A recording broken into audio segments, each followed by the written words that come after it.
The customer service nightmares I'm going to share with you today, some of them are funny and some of them are terrifying. Stick with me and you'll hear all about them in a moment. But the reason I wanted to shift gears somewhat and move away from Facebook ads this week and talk to you about this is because it's an ongoing challenge for everyone, depending on what stage of business you're at and even what type of business you have. Customer service nightmares are just a given, and it can take so much from us. It can take hard earned cash in refunds. It can take our energy away. It can strip us of our love for our business. So I want to share with you some strategies on how to handle these real crazy customer service doozies, because I feel like I've had enough experience and also messed them up enough times now to help bring you some tips in order to avoid the pain that I've been through. All right, let's get started, shall we? Hi, welcome to the Online Store Success Podcast. I'm your host, Jody Minto, an e-commerce coach and meta ads specialist. Each week, I share with you practical strategies to help you grow a profitable online store that runs in school hours and supports your lifestyle. Let's get into it.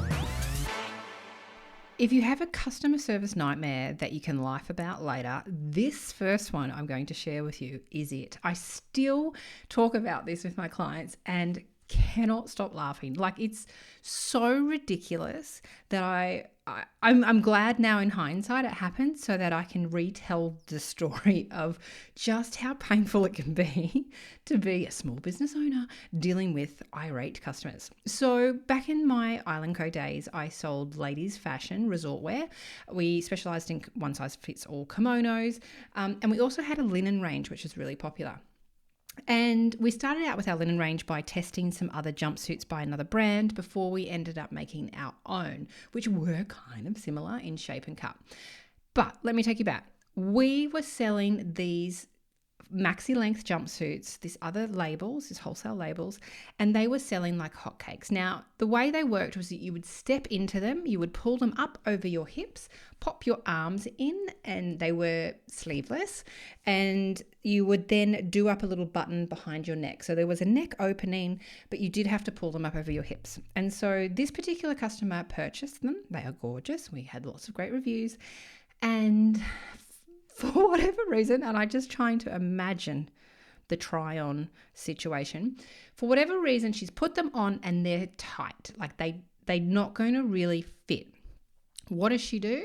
She keeps going. She keeps forcing on these linen jumpsuit or overalls, and to the point where she got into it and managed to get her arms through and up over the hips and everything, but then realized she was stuck. She could not then get out of it because she had forced herself into it, a garment that was clearly not the right size for her. So what was her next course of action? She calls in her daughter with a pair of scissors and has her cut her out of these these jumpsuit, these linen overalls, right? This is all unbeknownst to us at the office. My team and I were like, yeah, whatever, don't know. And our returns policy was that if you wanted to return something, you would email us first, tell us, the order number. And so we would check our system, make sure that you met the refund policy, and we would give you the shipping address to send it back to. We didn't advertise our shipping address because of this kind of situation. But no, this lady managed to find our address and doesn't contact us at all. Instead, she stuffs the now cut jumpsuit back into a satchel and returns to sender with an angry note saying, "This jumpsuit is faulty. I had to be cut out of it in order to get it off." And our team and I, we were like dying with laughter because we were like, clearly, love, it didn't fit. It would be the equivalent of me trying to force my 16-year-old daughter's jeans over my hips. Like, you're going to have to cut me out of those two. But the lady was so angry at us because apparently the jumpsuit was faulty. even though she took to it with a pair of scissors. So this particular instance, when people, like for me, I'm a feisty Leo, and I'm like, the minute you threaten me or, or be just completely unrealistic, it's a hard no from me. I'm not going to refund your money. This isn't faulty. So we had to email back this customer and explain to her, we sent you a perfectly good jumpsuit. However, yes, now it is faulty after you cut it. That does not warrant a refund or an exchange. So if you would like it back, please let us know and we will ship it to you with return postal charges. So you'll have to pay to actually get it back at the post office. And I don't believe we ever heard from this customer again. But it was just ludicrous because, with any customer service challenge, I look at it and go, okay, were we not clear in our terms and conditions? Do we need to tighten up our policies? Like, is the sizing guide incorrect? Like, is there a lesson in this situation where we could improve on? And lo and behold, we could not find one because it was all clearly stated about the size guide, the measurements, our policy. And yeah, it was just so ludicrous. It was so funny. And I'm so glad at that point in time that I wasn't customer service facing, that I had team to send back that email, because I think I would have just gone into a rage if I had to keep chatting with this lady. Now, that was my first one. That was hysterically funny in hindsight now. And I think it's just a great story to share with other business owners, highlighting that sometimes customers are just really unreasonable, right? This second particular customer service nightmare was actually a harder one to deal with because it wasn't that funny yet at all. So we're going back, I think it was about 2020, and we had these awful bushfires. It was just before then COVID kicked in, and just before we then had all this rain and floods, but there was these bushfires. And a lot of the roads where these bushfires were closed. A lot of the smaller country towns, like their access had been somewhat cut off. And we had this particular customer that ordered something, and then, of course, because the shipping carriers and vehicles and whatnot can't get through, it ended up her order at a local depot, waiting for the roads to clear, waiting for access to be granted for it to be delivered. And this particular customer was so irate that her order had been not delivered to her door and not quickly delivered to her door, and now was at a depot where we were giving her the option of you can collect it when the time's ready or whatever, when you can access it. And she just went ballistic. She was slashing us on all of our social media posts. I don't know about you, but when someone starts really attacking me, I go and have a little look on their Facebook profile. I noticed that she'd reshared our posts saying things like, don't ever buy from this brand. Can you believe it? My order is at the depot, and how dare they think that I'm going to go and pick it up myself, or otherwise I have to wait another week. And she was trying to rally support from her friends, and one of the friends had even jumped in because she had it all on public. I could read all the comments and everything. One of the friends jumped in and was like, that's pretty standard practice for where we live. It's super remote. It's pretty common that like it will go to the depot. But this lady was not having it. It was just hysterical. Like, this particular lady was a school principal, like we could see all this information about her, yet she was being so hysterical and irate and unreasonable about a situation that was beyond our control. And it was on its way. It was just being delayed, or she had the option of going and picking up. Anyway, it was crazy. But this particular instance encourage us again to go and look at our terms and conditions around shipping, around natural disasters, around depots and things like that. Because this particular lady was just like, no, I want a refund immediately. And it's like, well, if you want a refund, you're going to have to return it to us. And right now you haven't collected it. So it made us give us the opportunity to highlight some gaps in policies, procedures, and T's and C's for us to go in and fix them. Now, this third one nightmare situation is for my coaching business. And this one is so traumatizing that I feel like I've blocked all of the finer details around it. Because I was very early on in my coaching business, and I just released my online store success course, and I worked with a coach. So I did have refund policies and things like that. And for things like digital products, I believe the consumer law is if once someone's opened it, it's considered used, so you don't have to give them a refund. Anyway, my coach was supporting me through this, where I had this student enroll in my course, and I believe it was about $500 at the time. And months and months and months had passed. I don't believe she turned up to any of the coaching calls. I could see that she was opening the emails and even my email newsletters. And then out of the blue one day, months and months and months past the live coaching component of the course, I get an email asking for a refund. And I explained, look, there is no refund. I can see you've opened it. You unfortunately didn't turn up to any of the coaching calls, but I was there. The show was happening. You just chose not to come. And then the back and forth was just relentless. She then started saying, claiming that she had mental health issues, and maybe she did, I don't know. But then she started sending me photos of all of the medication she was on, saying this is all of the medication I'm on, and it just got really weird really, really quickly. And in the end, I'm going back to my coach going, I don't know what to do. She's like, no, Jody, it's a no. Like, she doesn't meet the refund. And in the end, I was like, I'm really sorry you're struggling with this. You have lifetime access to the modules. If you want to rejoin at a later date, we can look at, a discounted subscription if you want to join the live coaching. However, you won't be getting a refund. I thought that was done. I was hoping that was done. And then about 3 weeks later, I get an email from this same email address replying to one of my previous emails saying, hello, who is this? I'm the ex-husband of so-and-so student's name. She has taken her life. And I'm just trying to figure out what all of this is in her inbox. I've got goosebumps as I say this to you, because I still don't know if this was true or not, right? And what I know after that happened is that my emails kept getting opened. My newsletters kept getting opened by this person, because you can see that kind of information. And I don't believe it would be the husband that would then be opening each and one of my weekly newsletters or anything like that. I believe it was this lady pretending to be her ex-husband and trying to make me feel terrible, which of course she succeeded in. And like I said, to this day, still, I don't know whether or not what actually happened.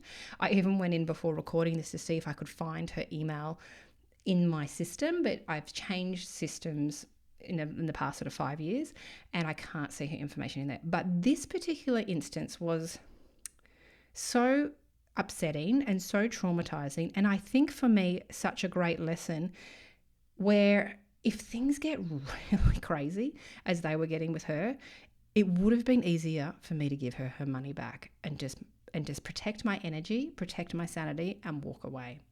Because I believe at the time it was only around $500. It wasn't like a $4,000 course or anything like that. And because of the intensity of the emails and things that I was getting, and these kind of stories around, what's going on. Like I probably, in hindsight, should have just given her her money back. But it's such, I don't know, I guess for any entrepreneurs out there, you've probably had experiences like this where you're like, damn it, I wish I just gave them the money back. I would have been better protecting my peace and my sanity and just said, here's your money back, please leave me alone, right? So a very, very awful customer service nightmare experience for me. And if that is what happened to her, like it's terrible for her family. But again, it's left me in a position where it just felt ick. The whole thing felt ick, and I wish I just could find answers, and I couldn't. But my advice to you, if you are faced with really difficult customers, is this. Number one, don't react. And I'm so bad at this myself.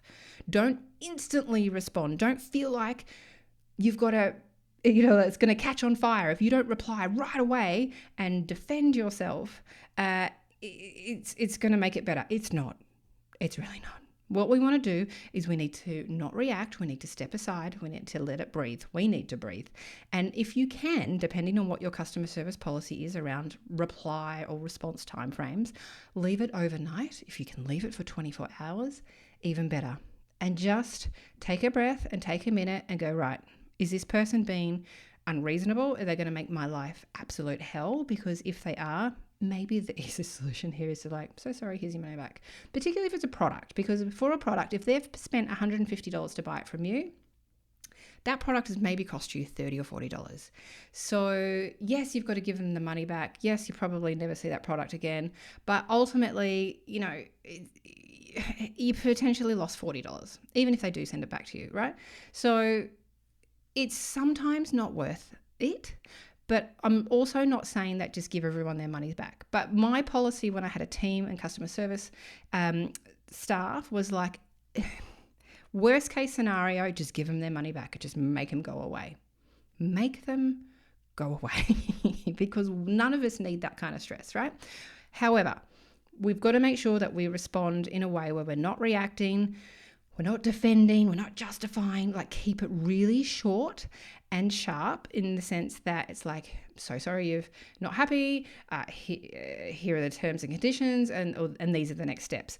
If anything, you can write your response now and put it through ChatGPT and get it to tighten it up and take out the emotion, strip out the emotion, and help you come across as really professional. Because I'm sure you've also seen online where a small business owner goes rogue in their reply and then someone screenshots that and then it's all over the internet, and that's hard to come back for, right? So take a minute, take a breath. If you can leave it 24 hours, great. Put it through ChatGPT. Think about what you want the solution to be, or give the customer two solutions. It could be return it to us for a store credit or return it to us for a refund, whatever that is, right? Depending on the case-by-case situation. But don't react. Don't get super defensive. Don't get condescending.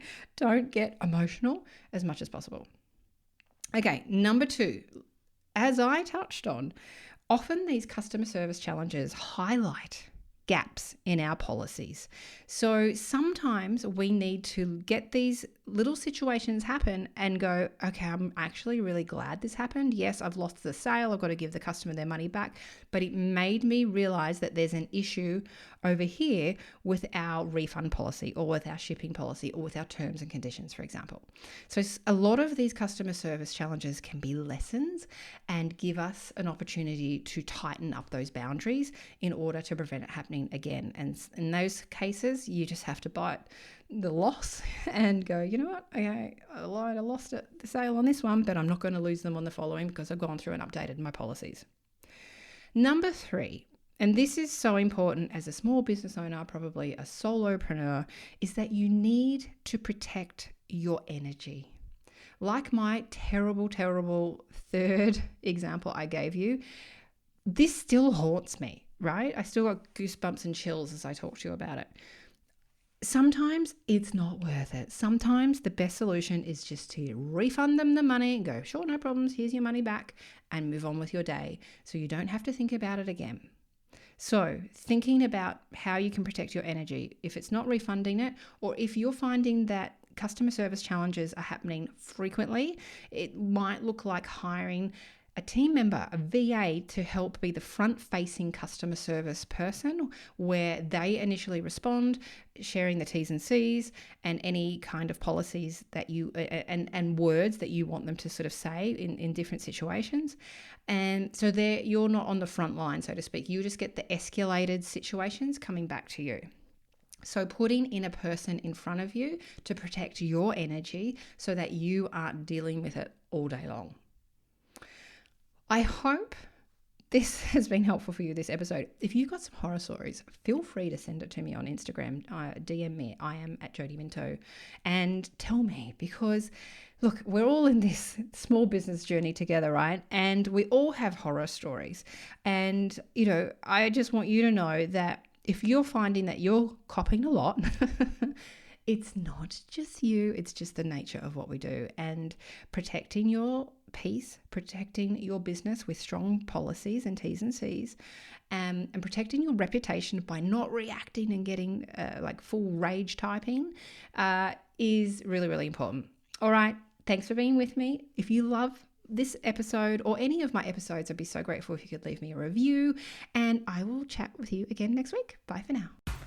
Thanks so much for listening to this episode of Online Store Success with me, Jody Minto. If you loved it, please share it with your friends on Instagram and tag me at I am Jody Minto so I can say thank you.